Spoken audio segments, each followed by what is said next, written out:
So it's that time again. When was the last time we met? About 3 years ago, I bet. I want to say 2.5. Yeah. But call me a liar for 6 months. Sorry.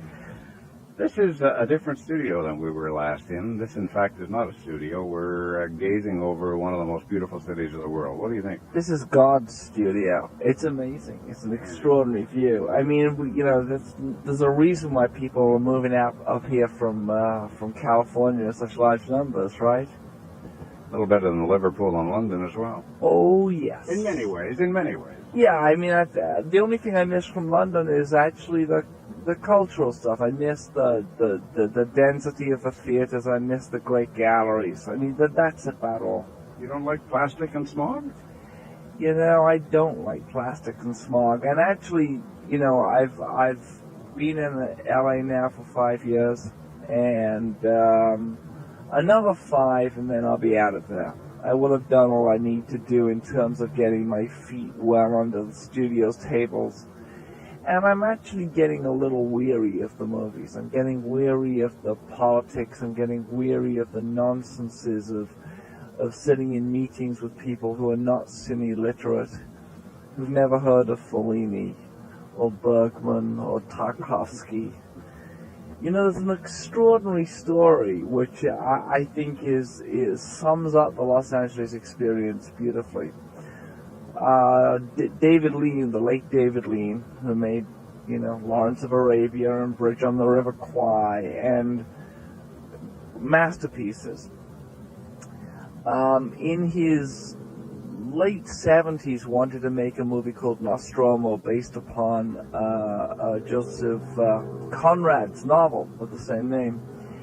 And he went to Hollywood to a studio to pitch Nostromo. And he went into, vice president of production, of which there are always 20, and they're all 25, and they have no sense of the tradition. So here's Lean, who is one of the great filmmakers, probably one of the top 20 filmmakers in the world ever. He goes in, and this, young Turk leans forward and says, "So, Mr. Lean, what have you done?" And Lean leans forward and says, "No, son, you first." And he never did make the picture. And he never made the picture. But I think it's indicative. I mean, whether the story is apocryphal or not, it's indicative of a certain level of ignorance there is in that business. In the studios are run now by people out of business school and out of law school. They're not run by cine enthusiasts. They're not run by people who've made films or even are really interested in making films. They're interested in the bottom line. They're interested in counting beans. This is happening right through our culture. It's happening in publishing as well. You're discovering this, though, because last time, about two interviews ago, I think it was, when you had just moved to L.A., I asked you, what on earth were you doing, considering that you'd just written a book that had dumped all over L.A. and called it the asshole of the earth. Yes. And you said at that time you were serious about getting into the movie game, and that to do that you had to be there. You had to jump in with the players, and you had to learn about the industry and be where it was happening. Well, you're there now. Yeah, I think that part of it was true. What I hadn't counted on, honestly, was how quickly I would tire of the game, how quickly I would tire of the players. And I also wouldn't count on the mammoth stupidity of the people that you deal with. I can deal with people who are fiscally minded, but I can't deal with people who are dumb.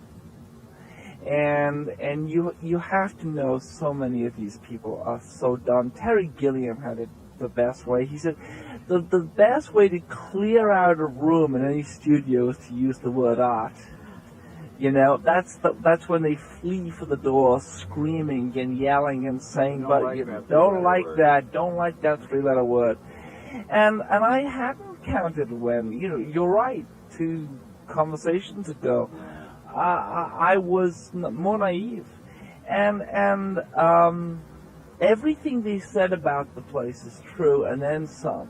Cronenberg, I made a picture of Cronenberg called Nightbreed, and David, I once said to David, because I was still in my naive phase, I was still living in London, I said, David, why do you live in Toronto? Why do you continue to work in Toronto when so plainly you could be a huge movie presence if you were bang in the heart of things? And he said something which has really come home to roost, that it really was a one-horse town, that it really was a one-business town, and that he didn't want to get drawn into the situation where on a Monday morning he'd be looking at the grosses with everybody else, the weekend grosses with everybody else.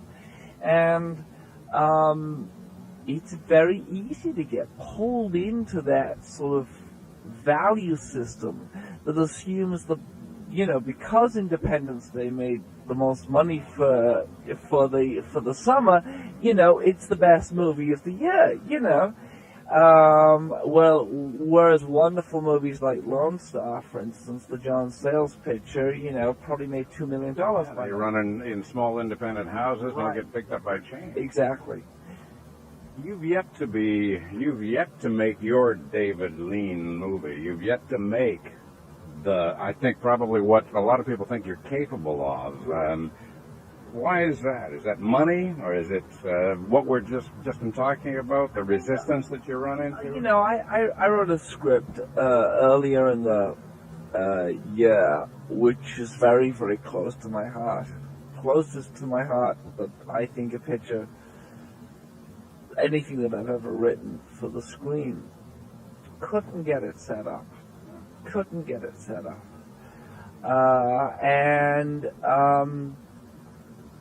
I play with movies. They make me a lot of money. They're a hobby. I treat them like a hobby. Maybe I shouldn't. On the other hand, if I took them too seriously, they might break my heart. Movies, you only have a modest amount of control over those products.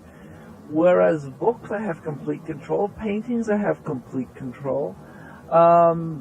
Underground stage plays. Complete control. Complete control.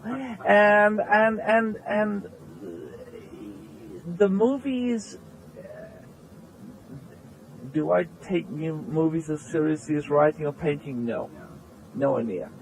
And I treat them like a hobby, which actually, rubs people up the wrong way a little bit over there, because I have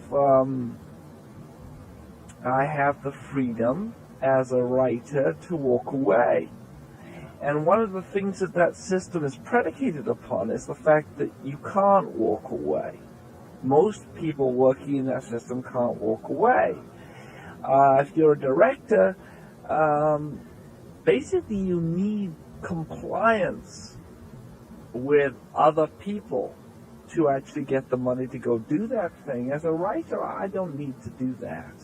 So there's not going to be a Weave World epic in the future that's 3.5 hours long? We're doing Weave World as a miniseries for Showtime. Well, that may be the way to go. To create the David Lean spectacular. Are you directing it? No, producing only. I think that may be the thing to do. The thing is, spectacle now costs a huge amount of money. And when you're talking about that scale of activity, God knows what it would cost to mount Lawrence of Arabia now. Saw you once looking at redrawings for The Thief of Always. Right. You weren't very happy at the time. No. This was on a TV special, I think it was right. focusing. Well, they were doing a documentary. That's the problem again. You were not happy at all. No, well, that's the problem again, What happened to that? It's still on its way. It's an animated movie, so it'll take 5 years, But I don't. That's where I go back to what I was saying. You get too close to stuff, it breaks your heart. Yeah. Because as childlike and made for children as that book was, it had a very definite dark edge to it right. that in the drawings that I saw you looking at wasn't there at all. No, though interestingly, I mean, talking of darkness, Hunchback of Notre Dame is one of the darkest things, in a totally, I think, misbegotten way. Hunchback! Unbelievable. The all singing, all dancing, all Hunchback, Makes millions and millions of dollars. Yes. Well, actually, I think will probably actually be viewed as a failure by Disney fiscally. Your publicist just walked in, so I better start talking about the book, eh? Uh-oh. Time to talk about the book. Right. Let's talk about the book, though. Sure. Sacrament is a major departure for you. Sure. When the world first knew you literally, it discovered you were a horror specialist, Books of Blood, and then into Damnation Game, and a horror writer you were, and then with Weave World you went into fabulism, I think was the term. Go. I'm a fabulous. No, I think that's what publicity people. Yeah. You're fabulous. I don't mind that. What on earth? You got a moniker for this one? I mean, this one is the closest to reality I think you've ever written. It's written in a classical style that is different again from your previous works. Well, I think I'm enjoying it. Keep changing, I think, is the note for me, because one of the things I think I owe my readers is, well, actually two things. Firstly, I need to follow my instincts. And if my instincts take me in a different direction from the book before, then that's what I should do. And the second thing is I have to keep surprising myself. Because the business of writing, it's getting up in the morning, going to the same place, a desk, with the same company, yourself, and staying there, in the case of a book like Sacrament, for 14 or 15 months. And if the journey that you're taking on the page isn't new, isn't fresh, isn't interesting, then man, that's going to be a prison sentence. So what you've got to be doing, or what I've got to be doing, is feeling as though the territory is new, feeling as though I'm finding a fresh voice, a fresh way to approach the material. I have a gay hero in Sacrament. As a gay man, I'm passionate about being able to write about gay characters. I've done it a lot in previous books. I've written very much about animals, which is a passion for me, in the environment, which is our issues, the diversity of species on the planet, the issue of how we're looking, how we're stewarding the planet or failing. This is a book that has its feet on the ground most of the way. Right, it does, and yet the curious thing is that yes, it has its feet on the ground, but it also partakes of the life of the spirit more deeply than anything I've done before. And it's very much about my spirit journey, where I am at the age of 43, looking at what I've done and failed to do, and the people that I've loved and the people I've lost, and it's a book not only of self-assessment but self-criticism, and I think, and I hope also a book about coming out the other side of a certain amount of despair that I felt. I've lost a lot of friends to AIDS. We've all lost people. It's not just something, it's an obvious thing to say, but it's not just something which touches the gay community. It touches the broader community. It certainly touched the arts community in a radical way, reshaped it for the worse, thinned out the ranks of creators massively. You're talking openly now about being a gay man, which you weren't before. Well, we never had the conversation. Exactly. Yes. Is that? I was going to ask you that. Is this because it just never came up? Well, Was there an active decision on your part at some point? Did something? All the time we've been talking. I've been signing in gay bookstores, writing about gay characters, doing interviews in gay magazines or books or newspapers. But talking about The Thief of Always or Great and Secret Show is just not a relevant issue. I don't want to drag my sexuality into a conversation. It has no. Yeah. It doesn't have a place.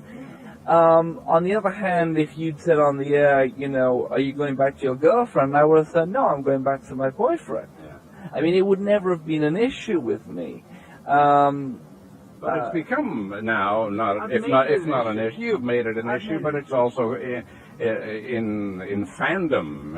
It was all the buzz on the net. I remember a couple of years ago, and is he? Isn't he? Yeah. Well, the reason it's an issue in these conversations is because I have a gay hero in Sacrament. Yeah. And so it's pertinent to the work at hand. I've been on the road for 6 weeks now. I've been talking about the book for a long time. And one of the things I realized very soon, very quickly in any situation like this, is how little I'm interested in my own biography. How dull I am to myself.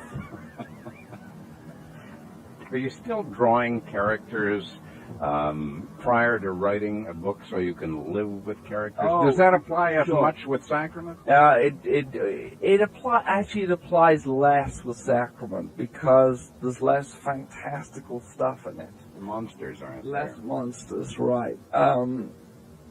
I'm painting a lot. I'm exhibiting a lot.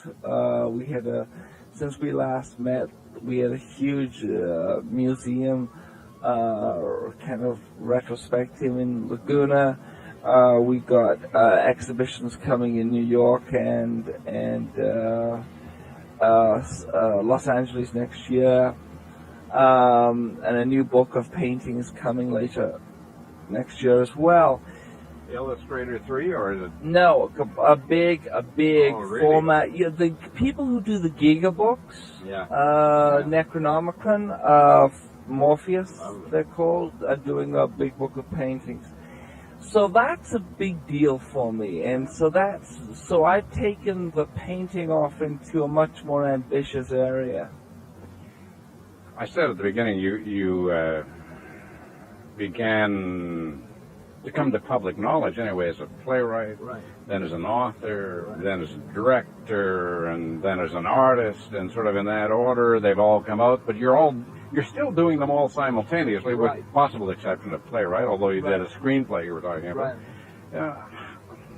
Where the hell do you, I've asked you this 100 times before, where do you find the time, and what do you do with any time that's left over from all this? Well, truly there isn't time left over. I mean, I fill my life with making things, making paintings, making writing, and everything that I do is, I love the sound of gulls, it's great.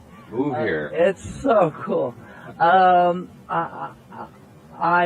fill my time with making things and preparing for making things, that is researching, and in one very real sense, the business of being on my own and meditating on what I need to do is the best preparation of the lot. I feel as though as I get older, I am more concerned to take an inward journey, to take a journey into what I am and in a sense peel away a lot of the nonsenses which are visited upon you by the business of being a public person. Yeah. That was my next question is, you find you're recognized a lot when you're out in public? Yeah. I mean, is that one of the reasons you particularly maybe don't go out in public? I don't like that stuff at all. I'm not in love with celebrity at all. I am recognized more and more, and I do things, and I do think I did the program called Politically Incorrect a few weeks ago with Cato Kalin, and I had a gas doing it. I had a really good time. And then for like 3 weeks afterwards, I sort of regretted it because everyone knew who I was. And there is certainly a tension in me between the guy that likes to be out there and sort of the proselytizer and, you know, and has conversations like that. Exactly, and all that stuff. And the person who just really wants to sit in his own and be with the dogs and stay in my own private space. A lot to be said for the anonymity of radio. There is a lot to be said for anonymity, full stop. For period. One final question, because we're running short of time. And I brought in all the latest books that I bought since we last met, so I got to get them signed. You know, this is a signing session. Yeah, really. I wanted to know how Safety Pinhead is. Oh, God help me. The man with the pins. No, but it's Doug Bradley, right? Doug Bradley. Okay, and now you're godfather to his. I'm godfather to his child, son Robert, who's now getting older. He started writing. Little Robert has started writing. How old is he? He must be what? 6. My goodness. Yeah, no, he's 6, and he now has a little sister, Anna. And I talked to Robert on the phone. He's a very serious young man, and he's a very cool kid. Doug I speak to very regularly. Doug, interestingly, his dad, Pinhead, has just finished a book on the history of men who were monsters, essentially. No. Yeah, you know, interleafing his own experience as Pinhead with the tales of Cheney and that's gotta be and Carl Alf and so on. He's done a damn good job, and I'm doing the introduction to it. I owe him the introduction. I'm 2 weeks late with it. But he did a really great job. And one of the things that's very nice about that is feeling as though this guy who I was at school with, I've known Doug 24 years, 25 years, has, you know, really come into his own, not only as an actor, obviously through the Pinhead, through the Hellraiser movies, but also did some very fine writing with this stuff. And it's nice when you see, I love to watch my friends. Does it have a name yet? Sacred Monsters. Ooh, sounds good. Yes, cool. I'll look for that. Thanks, Ken. We'll look for Sacrament, too. Cool. Thank you very much. Take care. See you in another 3 years. There you go.